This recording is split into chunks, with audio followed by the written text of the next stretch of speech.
Good afternoon, everyone. So today, the Biden-Harris administration, wow, the levels. Should I start? Do I sound like echoed? Yes. Yeah. Okay. Well, sorry, here we go. Today, the Biden-Harris administration took new actions to tackle hidden junk fees by proposing a rule that would end excessive overdraft fees. For too long, some banks have charged extreme overdraft fees, sometimes $30 or more, that often hit the most vulnerable Americans the hardest. Today's proposal by Consumer Financial Protection Bureau would cut the average overdraft fee by more than half, saving the millions of families that pay these fees an average of $150 a year. That would add up to save Americans $3.5 billion a year. Unfortunately, some Republicans in Congress continue to defend the rights of big banks to exploit their customers. President Biden believes it's wrong that some companies rip off Americans simply because they can, and his administration won't let them. As we work to lower costs and build the economy from the middle out and the bottom up, we got more evidence today that Americans are feeling the strength of the economy. Retail sales beat expectation last month, capping a record holiday shopping season. From TVs to toys, Americans were able to buy gifts for their loved ones that were more affordable and arrived on time thanks to the president's work to fix and strengthen supply chains. And today, a new poll from Axios showed Americans have a surprising degree of satisfaction with their economic situation. The poll showed Americans are optimistic about their finances. 63% say their finances are currently good, and 85% believe they will get better this year. That's not an accident. That's Bidenomics at work. The volumes are incredibly weird right now. Did we get that fixed? Okay, I think so. All right. And now, as you all know, today we're joined by my colleague, Admiral John Kirby, who's here to discuss the United States' continued response to the ongoing and escalating attacks by the Houthis in the Red Sea. With that, I think it's all fixed for you now, Admiral. So that was very weird. It was like a gremlin was attacking. Afternoon, everybody. Look, as you all saw, the United States today designated the Houthis as a specially designated global terrorist group. We took this action because of their continued reckless and indiscriminate attacks on ships transiting the Red Sea and the Gulf of Aden. These attacks are a clear example of terrorism, violation of international law, and a major threat to innocent lives and to global commerce. Now, just a couple of points. First, today's designation targets the Houthis, not the Yemeni people. The United States remains the world's leading donor of humanitarian assistance for Yemen. We recognize that more than 15 million people in Yemen are still in desperate need of food, water, medicine. And we are taking a range of steps to ensure that these sanctions preserve the ability of aid organizations to be able to deliver all those much needed supplies. Second, this designation takes effect 30 days from now. And the reason for that is it'll give us time to work closely with those aid organizations to make sure that they understand all the ramifications of this designation, answer all their questions, and be able to provide enough context for them to have a measure of assurance as they continue to provide that humanitarian assistance. Now, look, if the Houthis cease the attacks, we can certainly reconsider this designation. If they don't, as the President said, we will not hesitate to take further actions to protect our people and the free flow of international commerce. Matt? Thanks. John, can you talk a little bit about why the president decided not to redesignate the Houthis as a foreign terrorist organization, which obviously would have restricted some of that aid? Is it purely because of that humanitarian assistance piece? Yeah, you sort of answered the question. This particular designation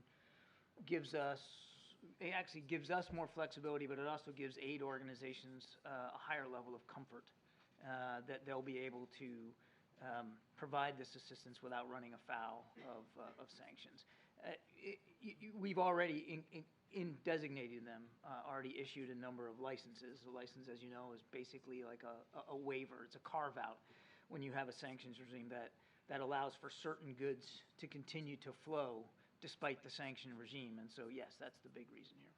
You just quoted that the president could reconsider that designation should the Houthis stop these attacks. Are you essentially using this as a bargaining chip in negotiations or public negotiations with the Houthis? Yeah, I mean, that would suggest there's negotiations going on, and when there's no negotiations here, it's not a bargaining chip, it's a way of holding the Houthis accountable, additional ways to hold them accountable. I think, if you look at the levers of national power, there's an acronym for it, DIME, right? Diplomacy, information, military, economic. We're using all those levers of national power and, frankly, international power to try to convince the Houthis to stop these attacks. And if they don't, and they clearly haven't, to make sure that we're holding them accountable for that. A different topic, the meeting that's going to take place in a few minutes with the congressional leaders. We understand this is going to be focused mostly on the situation in Ukraine.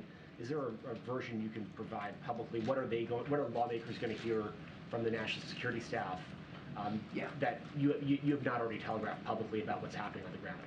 Well, again, I don't want to get ahead of the discussion, and I suspect that in that discussion there could be some classified content that they'll discuss.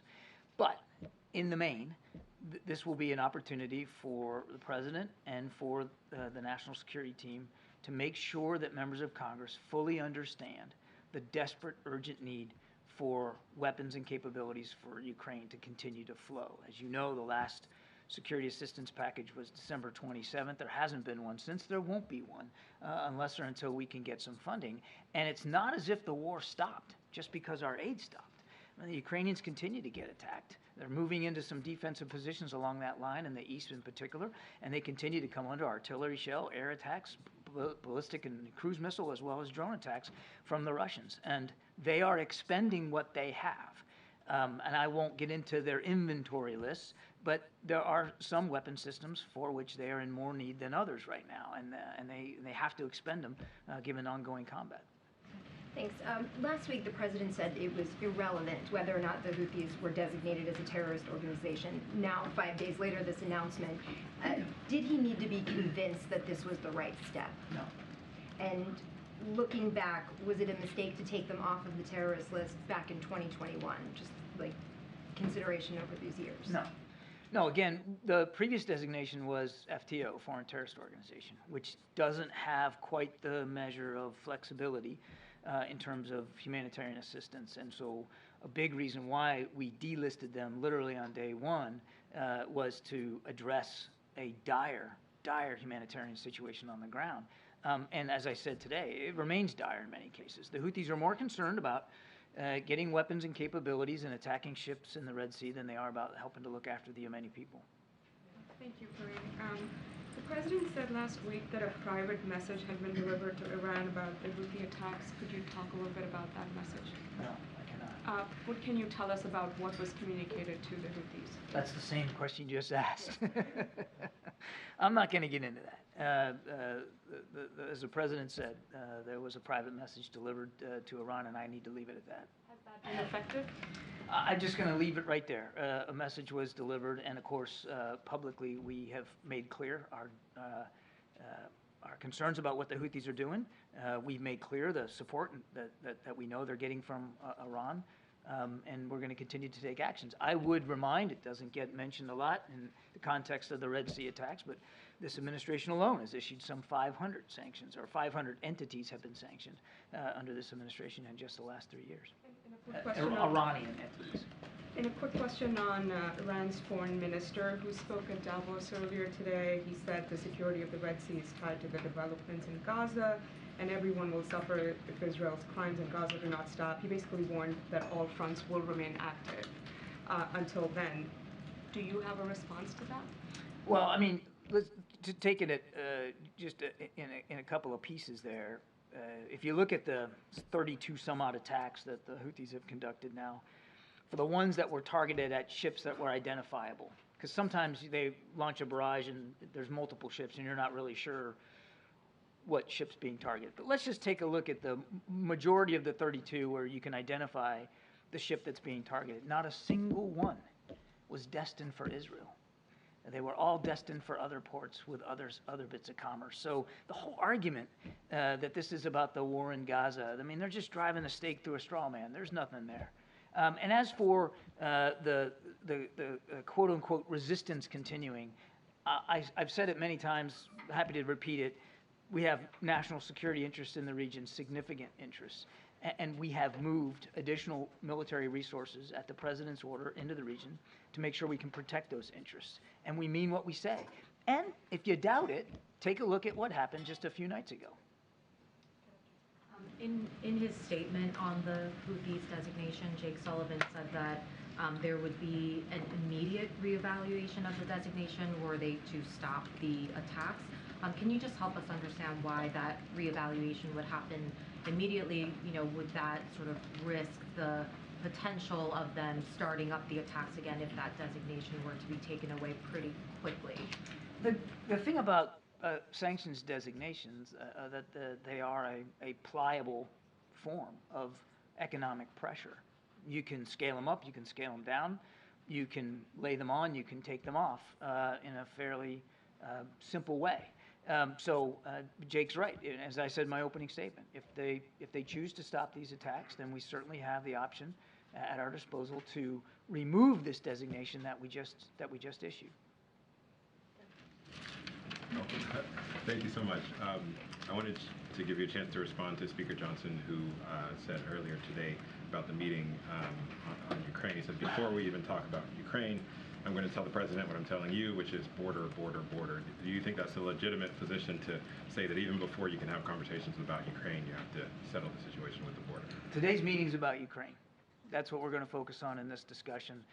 And as the speaker knows quite well, we continue to negotiate in good faith in a bipartisan way with the Senate, with Republicans and Democrats up there on Capitol Hill about the national security supplemental and about, which obviously includes money for border security. The speaker also said that he has been asking the administration for more details about the spending, what has already been spent in Ukraine, and also the end game in Ukraine. What kind of message can the president deliver to the speaker? He says he hasn't gotten the answers that he's looking for in terms of how Ukraine should not become another situation like what He'll get an opportunity to ask all those questions today at the meeting, and I'm sure our national security team would be happy to help give him the context that he says he's not getting. I would remind that since the beginning of the conflict in Ukraine in February of 22, we have provided multiple classified and unclassified briefings to members of Congress. And this whole idea of a blank check also is not true.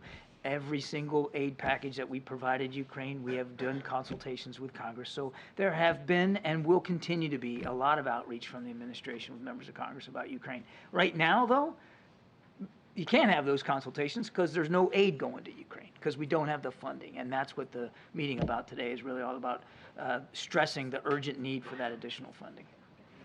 Karine. Thank you, Kirby. So with regard to national security and Ukraine, has the threat level changed since the president last spoke from the Oval Office, spoke to congressional leaders about the urgency for this funding? No. I just wonder, I don't know. so what can he say that hasn't already been said to convince them to all get on board and take action? Well, again, without getting ahead of the president and the conversation that he hasn't had yet, one of the reasons our national security advisor, or deputy national security advisor, will be in this meeting is to bring members of Congress up to speed on what we're seeing right now on the battlefield and what the Ukrainian forces are facing now as winter is full upon them and the war hasn't stopped. And aid hasn't continued to flow from the United States. I mean, I think we're in a bit of a different situation now in that regard than we were when the president gave his speech. Not that the national security implications are not still valid. They are just as valid in terms of the threat that Putin poses to the quote-unquote world order and to European stability and security. But the situation now is different in terms of the stoppage now of assistance going to Ukraine. And then on the southern border, could the president use the Insurrection Act to federalize the Texas National Guard? I am not a legal expert on that. I'll have to take that question and get back to you. I know of no, just to make clear, I know of no intention by the president to do that. John, understanding that the last provision of aid to Ukraine was December 27th. Right now, is Ukraine fighting with 100% of its capabilities? Do they have everything that at this moment they require? Without getting into their operational security and letting the Russians know what they have in their inventory, Peter. What I can tell you is that, as I said earlier, there are certain types of munitions, certain types of weapons that they are expending at greater rates than others. So we can't Given communicate that they've run out of given the anything threat. because you don't want to give away any. I'm not going to give away their disadvantage. inventory list, but I'm not going to, I'm not going to pull any punches here. They are still going through artillery shells and HIMARS rockets and air defense capabilities at a pretty advanced clip, depending on what they're facing on the battlefield. And so their inventories are running lower without question. Shalonda Young said, in I think it was December 5th in her letter, she said that we are running out of money and out of time. Should this be measured by Americans understanding the urgency as an issue of days, weeks, or months?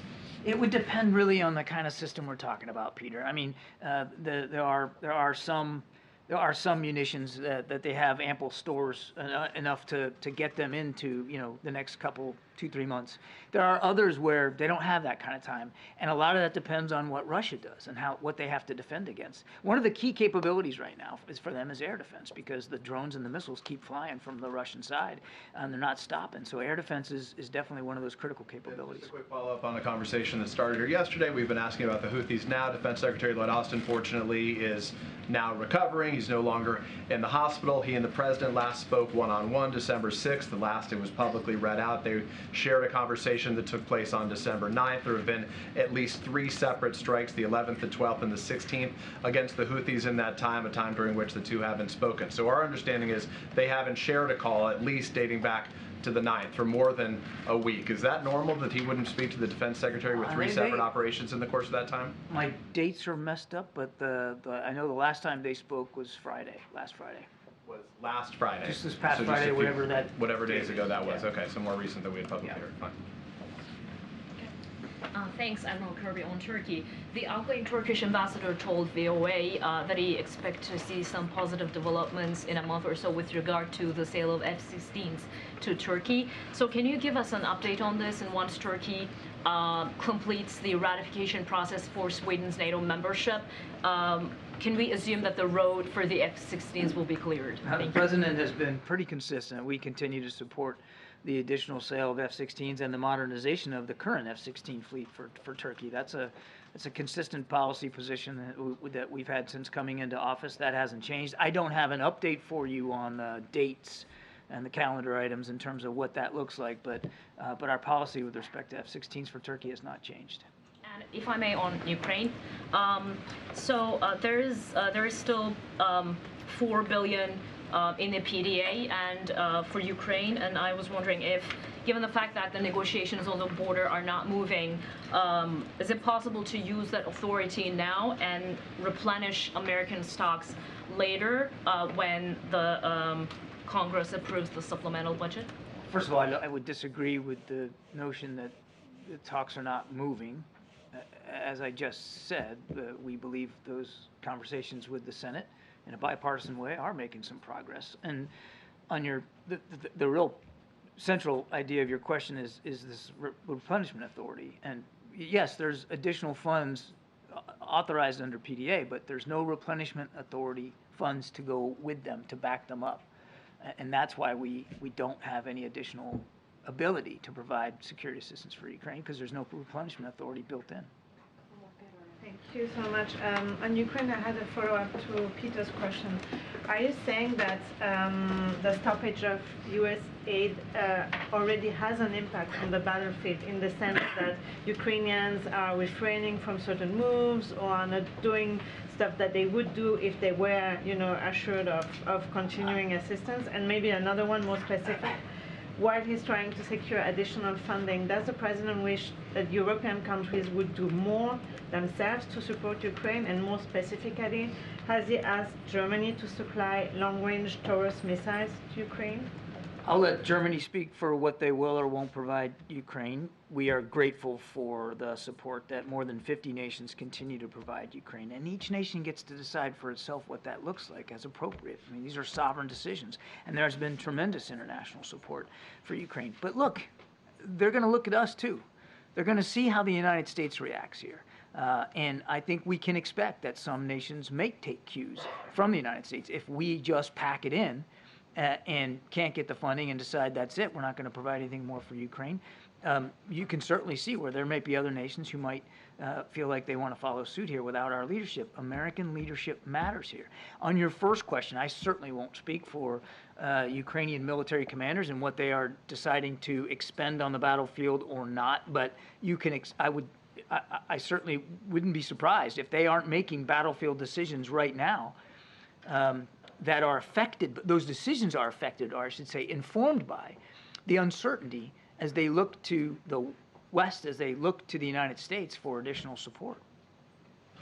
Thanks a lot, Karine. John, the air campaign by the U.S. has not had a noticeable impact in terms of deterrence with the Houthi rebels. What makes you think that this terror designation will change that in any way? It's part of, as I said, a suite of tools at our disposal to hold them accountable. And I just want to remind that the attacks last week, the large attacks that we conducted, were designed to disrupt and degrade Houthi offensive capabilities, and we believe we did that. That doesn't mean that we eliminated every single missile they own or every drone they can fly or every radar system that they operate. But we believe it had good effect on degrading their capabilities to conduct attacks. And as I said at the end of my opening statement, we will take further action if we feel like we need to. They have a choice to make. They continue to have a choice to make. The right choice is to stop these attacks. If they don't, we'll continue to act appropriately. Do you happen to know if the EU is going to take similar action to designate the Houthi rebels a terrorist organization in the way the U.S. has? I do not. No coordination with them on this front? I'm not aware of any prior coordination with the EU specifically on this, and you'll have to talk to EU officials about whether they're willing to take a similar approach. Yeah, when was the last time President Biden spoke on the phone with Netanyahu? There has not been another call since the last one we read out. I don't have the exact date in front of me. It's been more than 20 days, I think. Thanks, John. Over the weekend, the NSC issued a statement in response to a HuffPost report on the administration's post-war plans in Gaza, stating that the quotes attributed to U.S. officials in the story were quote-unquote made up.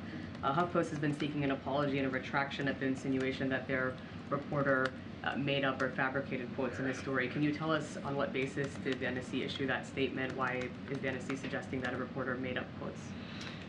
The issue, as I understand it, Sabrina, was related to a document that was purported to exist that was in this article, and the quotes from the purported document were not accurate, and that was the issue. The issue was that whoever was reading out this document was reading things that there's not a record of a document that says those things. Because NSC said we stand by our original statement, which seemed to just generally imply that the quotes attributed to U.S. officials broadly in the story were made up. Obviously, as I said, HuffPost is seeking an apology and a retraction. Do you have any reaction? This wasn't an attempt to question the journalism or to cast aspersions on journalistic ethics.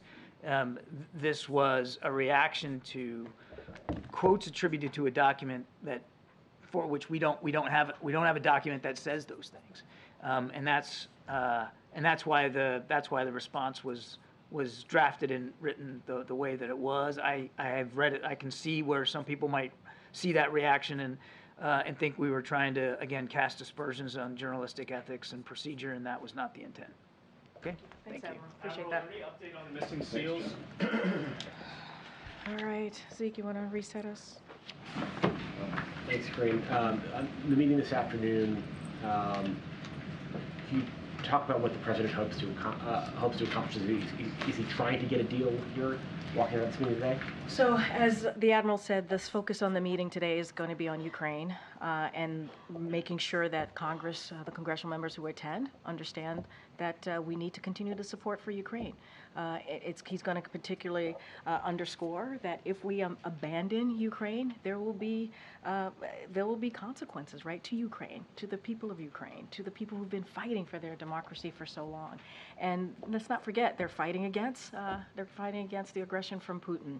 So we have to be really clear here. A failure to act act will certainly means that it will, not be helpful to our national security. So, and history has taught us that if we do not, get involved and we're not, and stop a dictator, we see what could happen. It could actually put our national security at risk. So that's going to be the focus today. It's going to be on Ukraine and really laying out why it's important to continue that support that we've been providing them. But if it's good, the negotiations right now on immigration are taking place with the Senate. If the president has the speaker here, will he discuss immigration with the speaker? So, look, I'll say this. The president obviously is welcoming congressional members here. He's open to hearing whatever conversations that they want to have, right? And so it is important, to have these conversations, obviously, in a bipartisan way. So that may come up. I certainly don't want to get ahead of those conversations, but the purpose of this meeting is about Ukraine. That is the purpose of this meeting, and that's what the president wants to really lay out, and the urgency to continue to support Ukraine, and why that's needed now, and how that affects our own national security. So that is the purpose, but of course, members of Congress are going to come, and they're going to have things that they want to talk to with the president. We certainly welcome that. And why hasn't the president engaged in negotiations with the House? The White House been on border security, on immigration. These negotiations take place in the Senate, but obviously the House has to say here, and they are not happy with what's happening on the Senate side of things. I mean, look, the House went home in mid-December, right? While the negotiations were occurring and happening in the Senate in a bipartisan way, obviously Republicans and Democrats, and here at the White House, we were having those conversations, trying to find a bipartisan agreement. We were having those conversations even through the holiday weekend. The holiday break, and they decided to go home. Literally, they decided to go home, and so those conversations are going to continue. This meeting does not stop those conversations from continuing. We think it's headed in the right direction, so that's important as we're talking about the border security and what we can do to make sure that we're dealing with that issue. And so we appreciate Republicans and Democrats in the Senate operating with us in good faith, and we think it's headed in the right direction. And finally, do you think that that criticizing the House for going home improves your odds of getting whatever deal, should there be a deal in the Senate, through the House? I'm just curious what the strategy is here. Here's the thing, and I appreciate the question, and I get the question, but Republicans in the House have been they've gotten in the way. They have gotten in the way when it comes to border security. They have gotten in the way and actually voted on pieces of legislation to take away some of the law enforcement, the CBP, right, at the border. That's what they voted on back in May. So we want to work with them, but they've been very clear where they stand. So look, we're going to have, the president is looking forward to having a conversation with members of Congress, obviously here with his own national security team, with other members of his team here. They're going to talk at 3:15, and he wants to really lay out the importance of Ukraine. He's always willing to hear out members of Congress on what they want to discuss. But we've been very clear. Republicans in the Senate have wanted to work with us. They're talking through us, negotiating, trying to find a bipartisan agreement. And that's the way to move forward. Karine. Karine, to follow up on Tulu's question, Kirby, Speaker Johnson has made clear that they're not even going to talk about Ukraine until the border is addressed. And he's made clear that it's HR 2 or bust. So how's the president going to navigate that in today's meeting? He's not the only congressperson in the room today. He's not. He's not the only person that's going to be in the room. There'll be other congressional members. The president has been really clear. He wants to talk about Ukraine, the urgency of making sure we continue that assistance to Ukraine, what that means, not just for the broader world national security, but also for us. And so Speaker Johnson is not going to be the only person in the room. And so, look, but obviously, the president's going to bring people together. He wants to hear from folks, and so he's willing to hear what these congressional members want to talk about. But the purpose of this meeting is to talk about Ukraine. What can you get done without Speaker Johnson and I'm not saying we Republican can't. support? I'm not saying that. I'm saying he's not. You're saying if he wants to talk about something else like border security, how can the president manage the conversation? There will be other people in the room, and I think folks understand that there is a national security importance of having this meeting. That's why the president is bringing folks together, and not only that, let's not forget they're going to hear also from his national security team as well. Some people who won't be in the room are members of the press. And in the past, meetings with congressional leaders have been open. Is there a reason why today's is closed? So look, we'd had a similar meeting back in October, as you know, and so that was an important meeting about national security, the supplemental as well, and so that occurred. Look, not all meetings are public or have a press component. The president, as you know, has a long track record in Washington D.C. of you know, bringing folks together, getting a bipartisan deal, and so he wants to make sure we get straight to work. He wants to make sure that we have this really important conversation. He wants to get straight to it. We expect some members of the Congress to go to the sticks after their meeting, so you certainly will hear directly from them, and we will have a readout as well of the meeting. So there'll be an opportunity to ask questions of the members. They'll be at the stick, and then you'll hear directly from us as well. Thank you, Karine. To follow up somewhat on Leija, also House Speaker Johnson said today, I mean, he seemed to throw cold water on the Senate border negotiations when he said, I don't think now is the time for comprehensive immigration reform because we know how complicated that is. You can't do that quickly. How will the president receive that message today if Johnson says this is too complicated to do right now? Making sure that we take care of our border is not too complicated. It's not. It's not. If people come together in good faith, as they've been doing in the Senate, we can get this done. We can get this done. And let's not forget, the president actually put forth a comprehensive immigration proposal almost 3 years ago. Almost 3 years ago. We had 3 years to work on something. If that was what the Speaker Johnson is concerned about, we had 3 years to work on it. And so, look, and if he was really concerned about it, then when these negotiations started before the holiday break, they would have stayed. They would have stayed and actually, you know, tried to be part of the solution. Look, we want to have a bipartisan agreement. That's what we want. We want a bipartisan agreement because the president understands that's how we're going to fix the problem. That is it. And so, look, it's continuing. We're going to see what happens with the Senate negotiations. We're going to see where they land. Certainly not going to get ahead of that from here.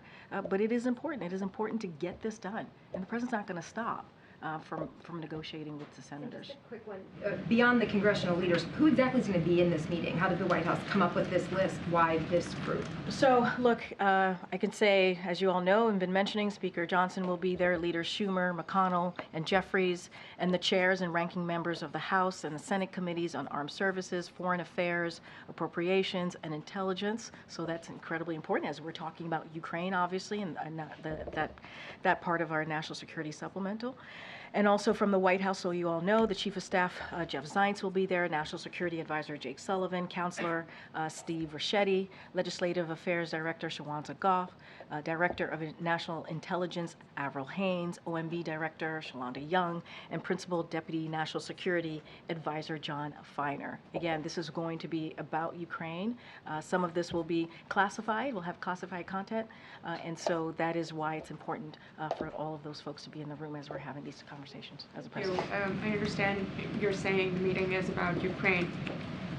If and when the issue of border security comes up, which we know it will, and is expected to, what specific concessions is the president willing to make on the issue of border security? So look, I'm not going to negotiate from here. I'm not. There's been negotiations happening as it relates to the border security in the Senate for some months now.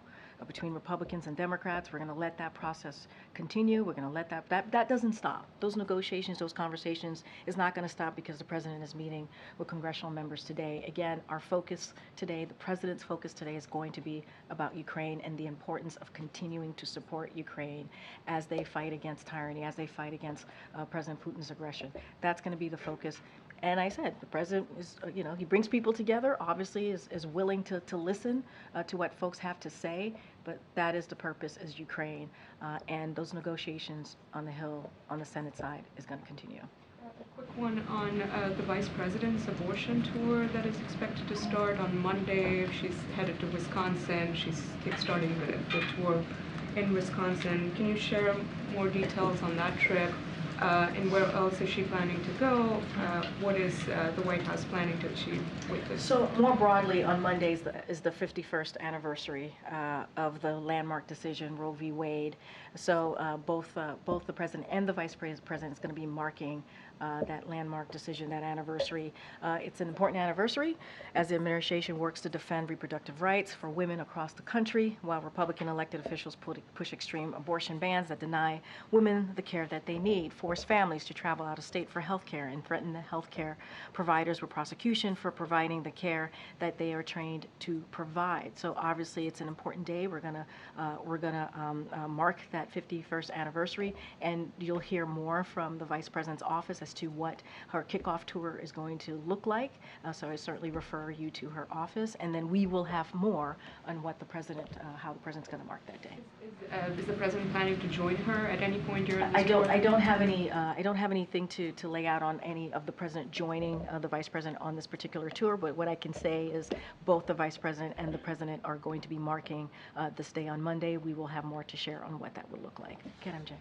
Karine, does the White House believe that Democrats have already made significant concessions on the border, and does it believe that Democrats, have more room for additional concessions? So I want to be really careful. There are negotiations happening. If I speak from here about it, I don't want to get in the way of what they're trying to make happen, which is come up with a bipartisan agreement to deal with border security. Look, what the President understands, and he's been around for some time, right? He's been in Washington for some time. He's been a senator, as you all know. He's been a vice president, as you all know. And he understands that it takes both sides to come together to deal with an issue. And when you deal with a bipartisan situation, you put forth an agreement. There are going to be concessions that are going to be made. I don't want to speak to them from here. I'm going to let the negotiators have those conversations. They will decide what works, what kind of deal that they can put forth. But obviously, a bipartisan agreement, that means both sides have to give up a little something. That's how bipartisan agreements work, obviously. On a separate matter, yesterday, in response to Governor Hutchinson suspending his presidential campaign, a DNC spokesperson said in a statement, "This news comes as a shock to those of us who could have sworn he had already dropped out." Seems rather gratuitous, not to mention not serious. I just wonder if the tone of that statement reflects how President Biden views the governor and views his now suspended campaign. No, I appreciate the question. This is something that we definitely want to address. President Biden has deep respect for Governor Hutchinson and admires the race that he ran. The president knows him to be a man of principle who cares about our country and has a strong record of public service. This morning, the chief of staff here, Jeff Zients, called the governor to convey this and apologized for the statement that did not represent the president's views. So again, as I just stated, Jeff Zients called the governor to apologize on behalf of the president, and it did not reflect his views. So if there was an apology that was conveyed to the governor, was any action taken or was anything communicated to the decision by the DNC to put this statement out? So look, I can't speak to how the communication with the DNC. Obviously, it is the Democratic political arm. So I don't want to speak to that. You would have to reach out to the DNC directly. But what I can say is how the president felt. It did not represent his views. We apologize to the governor. He respects the governor's public service, and we just wanted to make that very clear. Go ahead, sir. Yeah, another question on the border.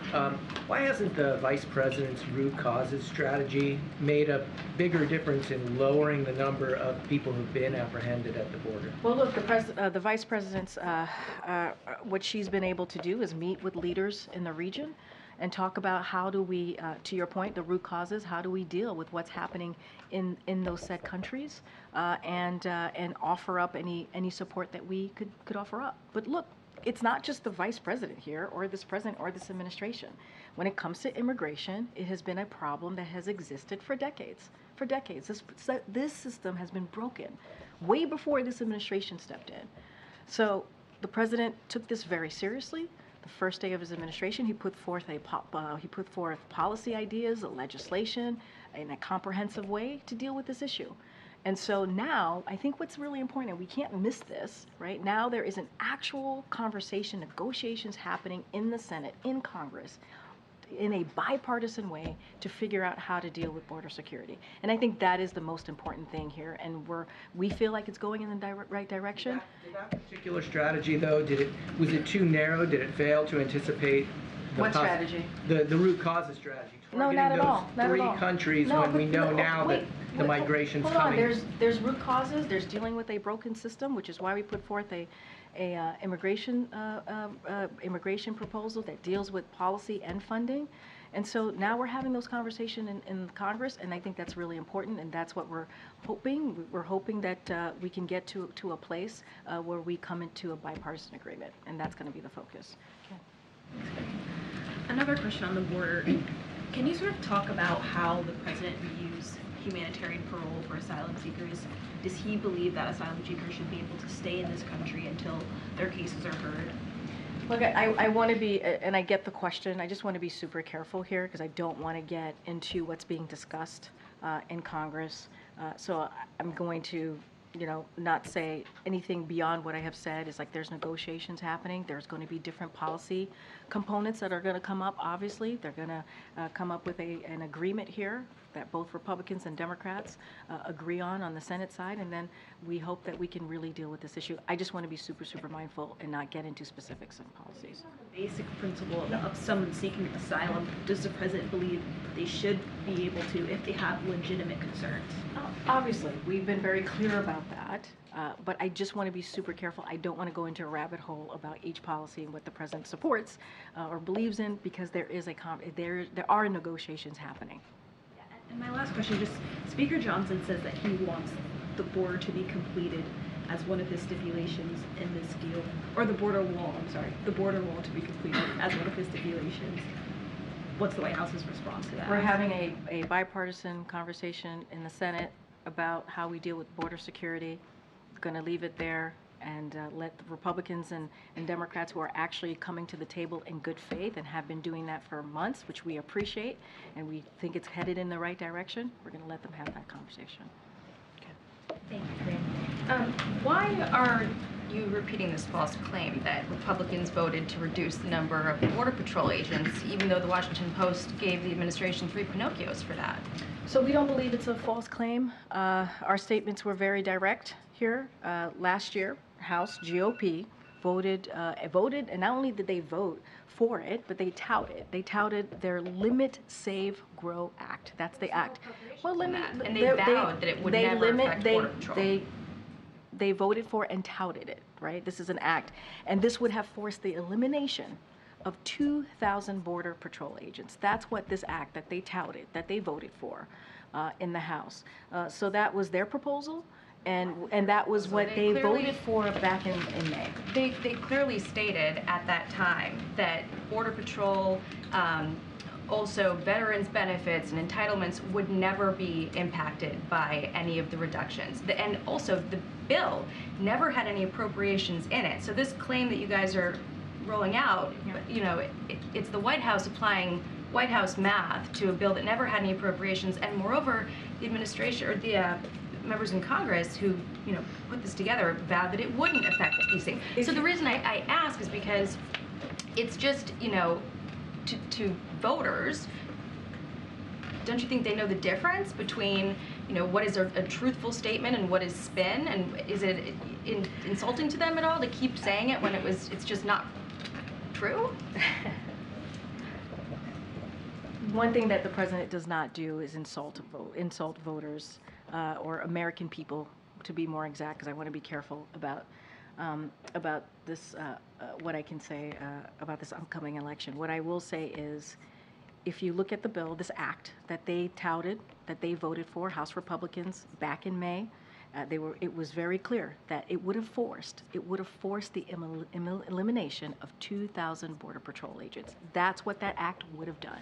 We were very direct about that. We were very clear about that. This is what they touted.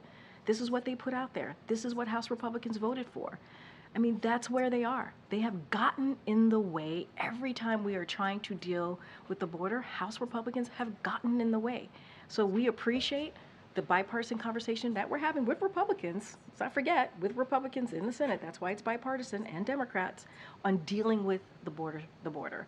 House Republicans get in the way. They wanted to literally eliminate 2,000 Border Patrol agents in this particular act that they touted, that they voted for back in May. Notwithstanding all of the fact checks on that, if you're saying that, the White House, the president doesn't want to, insult the American people, will the administration then amend its separate statement that imply that Texas officials were responsible for the deaths of 3 migrants when, in fact, they had nothing to do with it? They had already been dead for an hour by the time Mexico told anyone in the U.S. about it, and the administration admitted as much in their court filing. They acknowledged that in their court filing, but the statement from the White House implies that Texas was responsible, and a number of outlets were forced to issue corrections and editor's notes because of that White House statement. So will the White House amend that statement? So let's be sensitive here. 3 people died. 3 migrants died. 2 children and a woman. That was devastating. Devastating situation, heartbreaking situation. So let's be really mindful of what we're talking about here. I want to take a step back and just as you're talking about our statement, look, as I mentioned, a woman and 2 children died. They drowned near Eagle Pass, which is, as I said, devastating, and that Texas officials blocked Border Patrol from accessing the area. That's what was happening at that time. Our statement is consistent with DOJ's filing. As the DOJ filing said, there was an ongoing emergency situation that Border Patrol was blocked from accessing. There were other migrants in the water as well. But I'm just saying there was an ongoing. The White House statement the White House statement says that Texas officials blocked U.S. Border Patrol from attempting to provide emergency assistance. There were other migrants in the water. Then why wasn't that included in the statement? There were other migrants in the water. That's what you were referring to. Our statement is very much consistent with DOJ filing. Anything else specific you want to know about that, I would certainly refer you to DOJ. Okay, Pierre. 3 college students, Palestinian college students, were shot in Vermont in November. I know you're aware of that. Yeah. Nearly 2 months have passed since that time. They're speaking out publicly now for the first time. Has President Biden or this White House spoken to those individuals or their families in the period since? First of all, obviously we offered up our sympathies, and obviously we're devastated to hear about this, and it's glad to hear that they are recovering.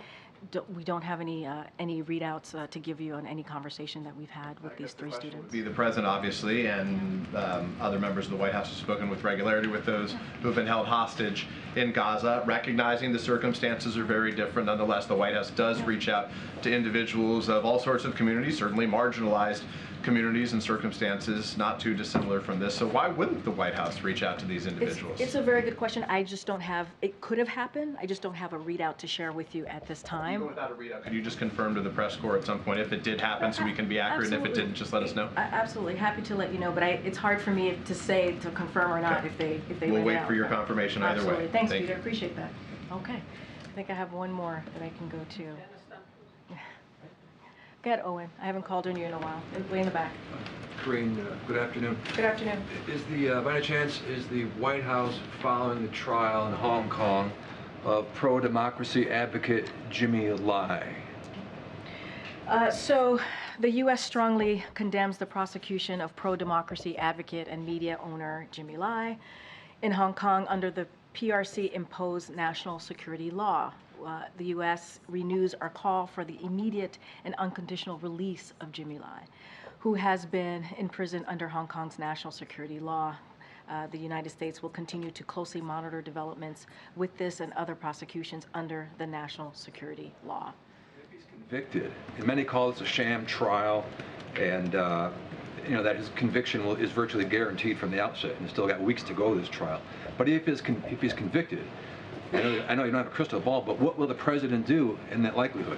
I don't want to get into hypotheticals from here. We just condemned. I just very forcefully, strongly condemned the prosecution of Jimmy Lai, and so we're going to continue to do that. And obviously, we're going to monitor the situation closely. I just don't want to get it ahead in getting into hypotheticals or how this is going to turn out. But obviously, we strongly condemn. And I think Thanks. it's I gonna want to be ask the you last about one. ships being redirected around the Red Sea. Freightos tracked shipping costs and found that the ships going to Europe, the weekly cost for containers going to Europe are up 386% from last October. Costs going to North America are up 99%. So when does the White House feel like this could start putting pressure on prices and pass it on to the consumer? So look, obviously, our national security team here and our economic teams are closely monitoring the evolving situation in the Red Sea. It's something that we're keeping close eye on. But what we've seen so far is that the impact of the ongoing conflict has had limited impact on the U.S. supply chains and energy prices. Diversions of vessels from the Suez Canal and to the Cape of Good Hope has not had major impact on availability of products in the U.S. or capacity at the West Coast ports. Again, our teams are going to closely monitor this. This is our national security team and also economic team. We're going to monitor this, but we haven't seen an impact at this time. And one last Friday, the president was at a coffee shop in Pennsylvania, and he seemed to be surprised that the smoothie was $6 and how expensive it was. I'm curious, so is the president now realizing the costs that Americans are bearing? So look, when he went over to you all to the press corps, he was having a good time, right? Offered up to as you know, offered up to buy them coffee. There was a big group there, and he made sure everyone got coffee and pastries. So I just want to make that really clear. His comment was $6, and I'll do it anyway. I hear you, and that let's not forget what the trip was about. The trip was about small businesses, right? There have been 16 million small businesses that have started and filled out for applications. That's a big deal. That is really important. What that means is that they have the confidence, small businesses, folks who are starting them, have the confidence in the economy to start a business. And that is, I think that's also really important too. And the president was able to do this, or we've seen Americans able to start, file for applications to start small businesses because of the American Rescue Plan. By the way, no Republican voted for that. And so it's gotten the economy back on its feet, and also given the confidence for small business owners to start, all right, for people to start a small business. 16 million applications that we have seen. And so I think that's important. And look, you know, Republicans don't want to do that, right? They're not interested in that at all. They're not interested in fighting Big Pharma. They're not interested in making sure that we're lowering healthcare costs for the Americans. They're not interested in that. That's why they didn't vote for the Inflation Reduction Act. That's why they didn't vote for the American Rescue Plan. And so that was the point and the important part of the president going there to Allentown. And I think it was a good trip, and you all saw that. So expensive.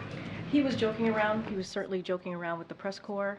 You know that he offered to buy coffee. That's what he did, and pastries. But I think the most important thing about that trip is that he was able to visit a small business. He was able to talk about how this administration, because of Bidenomics, because of the economic policies that we put forward, that we are seeing now a historic number of small business applications. And I think that's important. They have the confidence now. They have the confidence now to start their small business. Thanks, everybody. We'll see you out on the road in North Carolina tomorrow. Thanks, everybody. Thank you.